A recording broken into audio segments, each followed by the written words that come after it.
homestead as an annex to be used on occasion. Such a house my father built after the Civil War, and when he married my mother, they went to live in it. It was completely covered with vines, climbing roses and honeysuckles. From the garden it looked like an arbor. The little porch was hidden from view by a screen of yellow roses and southern smilax. It was the favorite haunt of hummingbirds and bees. The Keller homestead, where the family lived, was a few steps from our little rose bower. It was called Ivy Green because the house and the surrounding trees and fences were covered with beautiful English ivy. Its old-fashioned garden was the paradise of my childhood.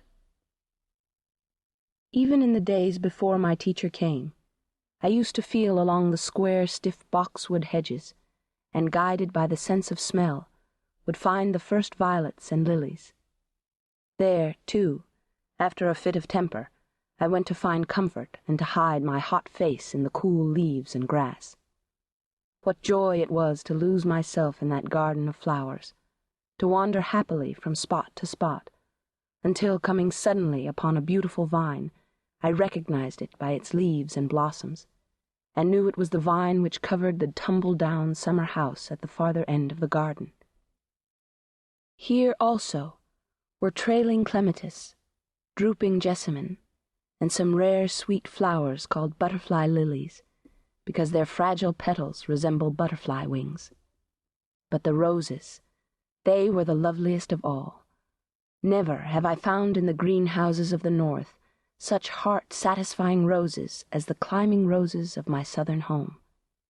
They used to hang in long festoons from our porch, filling the whole air with their fragrance, untainted by any earthy smell. And in the early morning, washed in the dew, they felt so soft, so pure, I couldn't help wondering if they didn't resemble the asphodels of God's garden. The beginning of my life was simple and much like every other little life. I came, I saw, I conquered, as the first baby in the family always does. There was the usual amount of discussion as to a name for me. The first baby in the family wasn't to be lightly named. Everyone was emphatic about that. My father suggested the name of Mildred Campbell, an ancestor whom he highly esteemed, and he declined to take any further part in the discussion. My mother solved the problem by giving it as her wish that I should be called after her mother, whose maiden name was Helen Everett. But in the excitement of carrying me to church, my father lost the name on the way, very naturally, since it was one in which he had declined to have a part. When the minister asked him for it, he just remembered that it had been decided to call me after my grandmother, and he gave her name as Helen Adams.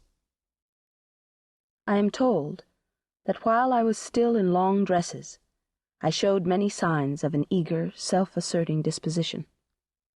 Everything that I saw other people do, I insisted upon imitating. At 6 months, I could pipe out, "Howdy!" And one day I attracted everyone's attention by saying T quite plainly. Even after my illness, I remembered one of the words I had learned in these early months. It was the word water, and I continued to make some sound for that word after all other speech was lost. I ceased making the sound wah-wah only when I learned to spell the word. They tell me I walked the day I was a year old. My mother had just taken me out of the bathtub and was holding me in her lap, when I was suddenly attracted by the flickering shadows of leaves that danced in the sunlight on the smooth floor. I slipped from my mother's lap and almost ran toward them. The impulse gone, I fell down and cried for her to take me up in her arms. These happy days didn't last long. One brief spring, musical with the song of robin and mockingbird, one summer rich in fruit and roses, one autumn of gold and crimson sped by, and left their gifts at the feet of an eager, delighted child. Then, in the dreary month of February, came the illness which